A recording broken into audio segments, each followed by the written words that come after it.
দেখো বন্ধুরা, এটা হচ্ছে শাপলা। কি সুন্দর ফুলগুলো ফুটে আছে। এই শাপলা দিয়ে আমি আজকে একটা রেসিপি করে দেখাবো। শাপলাগুলো এবার ছাড়িয়ে নেব। এভাবে শাপলাগুলো ছাড়িয়ে নিতে হয়।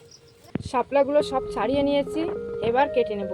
এখানে শাপলা নিয়ে নিয়েছি, চিরা কাঁচা লঙ্কা, রসুন নিয়েছি 2-3 কোয়া, আর মাছ নিয়েছি, আর এখানে আলু কুচি নিয়েছি। তেল গরম হয়ে গেছে, এবার রাঁধুনি দিয়ে দেবো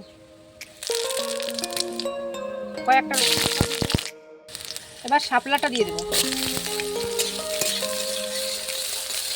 আলু কুচিটা দিয়ে দেবো, লবণ দিয়ে দেবো, হলুদ দিয়ে দেবো, কাঁচা লঙ্কা দিয়ে দেবো। ভালো করে ভেজে নিয়েছি, এবার জল দিয়ে দেবো।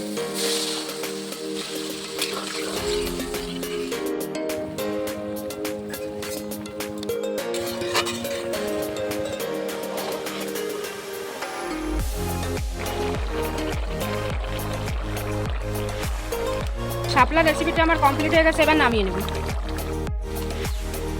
ছোটো মাছ দিয়ে আর শাপলা দিয়ে রেসিপিটা আমার কমপ্লিট হয়ে গেছে। আমার রেসিপিটা ভালো লাগলে লাইক, কমেন্ট, শেয়ার করে দেবেন।